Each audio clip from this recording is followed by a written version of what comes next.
Assalamualaikum warahmatullahi wabarakatuh. Di sini saya akan menjelaskan tentang ikatan kimia.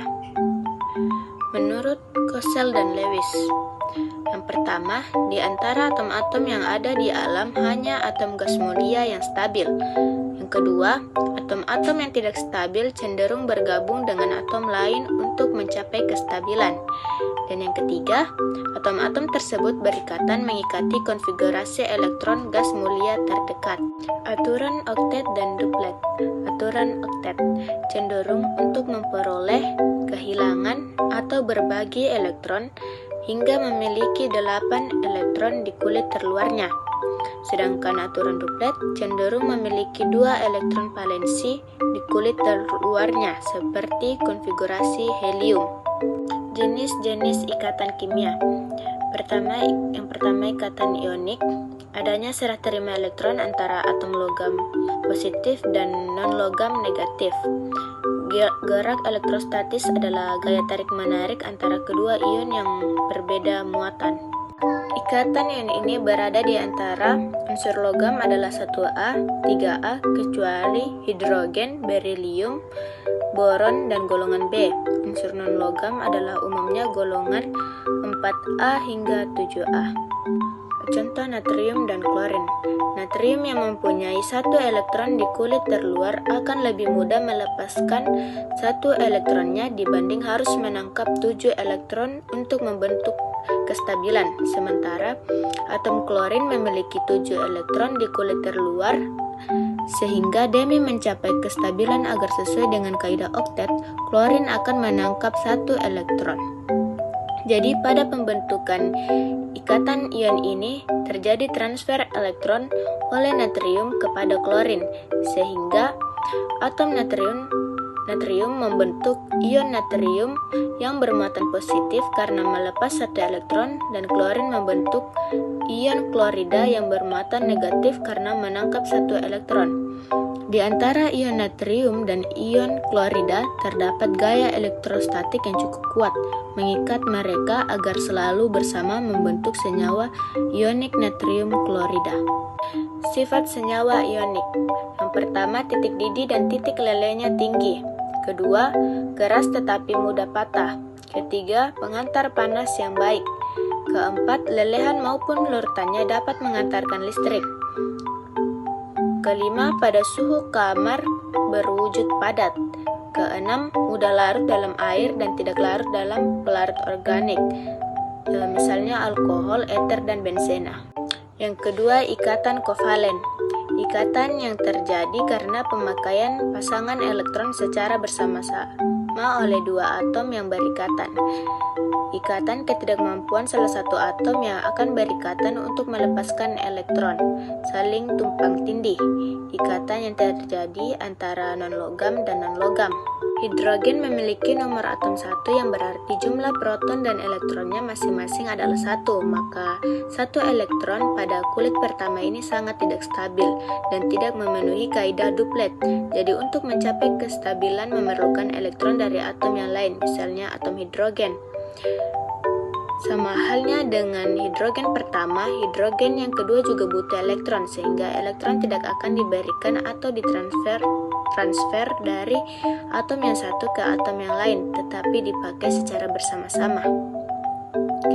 Kombinasi dari 2 atom atau lebih yang terbentuk oleh ikatan kovalen ini disebut dengan senyawa kovalen atau molekul. Jenis-jenis ikatan kovalen. Pertama, ikatan kovalen tunggal, di mana 1 pasang elektron dibagi antara 2 atom dengan masing-masing atom menyumbangkan 1 elektron untuk membentuk ikatan.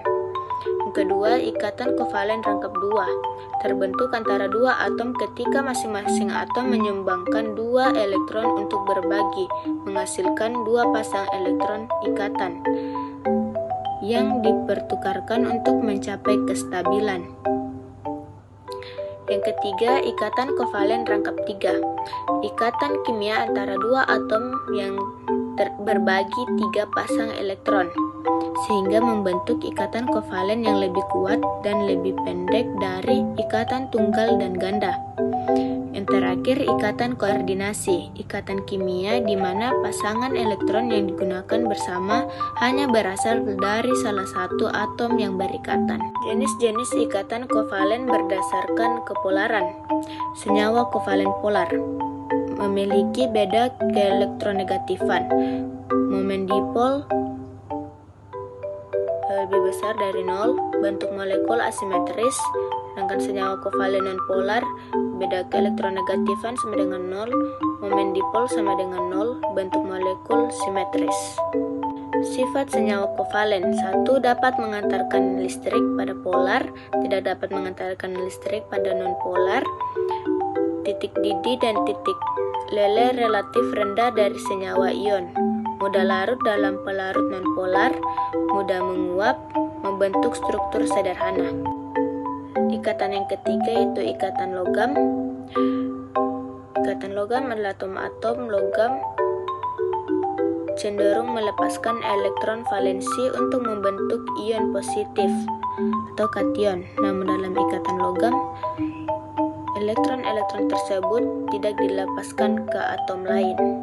Sifat unsur logam. Menurut David W. Oxtoby 1998, ikatan logam adalah susunan sistematis dalam kisi kristal yang terdiri dari ion-ion positif logam di dalam larutan elektron dengan sifat mengkilap, dapat mengantarkan arus energi listrik dan kalor dengan baik, mudah ditempa, bulat, dan dapat diulur menjadi kawat.